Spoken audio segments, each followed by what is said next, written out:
অনেক দিন পরে ছুটিতে গ্রামের বাড়ি চলে এসেছি। গ্রামের বাড়ির পুকুরে আজকে জাল দিয়ে মাছ ধরা হবে। এদিকে ছোটদা জাল ফেলছে আর ওদিকে সবাই মাছকে এইভাবে তাড়িয়ে তাড়িয়ে এদিকে আনছে। দেখা যাক কি মাছ পড়ে। আমরা তো ভালোই মজাই আছি। এই গ্রামের বাড়ি এলে না খুব মজা হয়। আর পুকুরে স্নান করতে আমার বিশাল ভালো লাগে। তোমাদের কার কার ভালো লাগে কমেন্ট করে জানিও। আর চলো দেখা যাক কি মাছ পড়ে।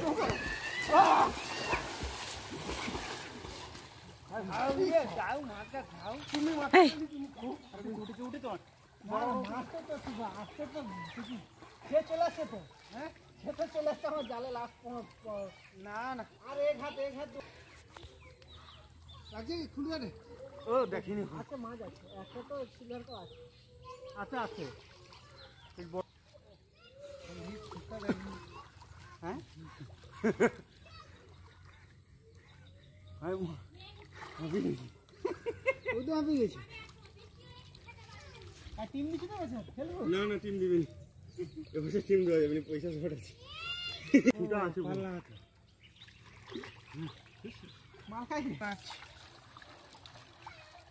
একটা বাটা মাছ আসছে। বাটা, হ্যাঁ ওটা ছেড়ে দিতে হবে। বাটাটা থাকে। এ বাবা, তেমন কিছু মাছ আসেনি। একটা বাটা মাছ এসছে আর ওই ছোট ছোট চারাপোনাগুলো এসছে। ওগুলো তো নেওয়া যাবে না, শুধু বাটা মাছটা নিল। যেহেতু জালের মধ্যেই পালা লেগে গেছে সেই জন্য সমস্ত মাছ বেরিয়ে গেছে।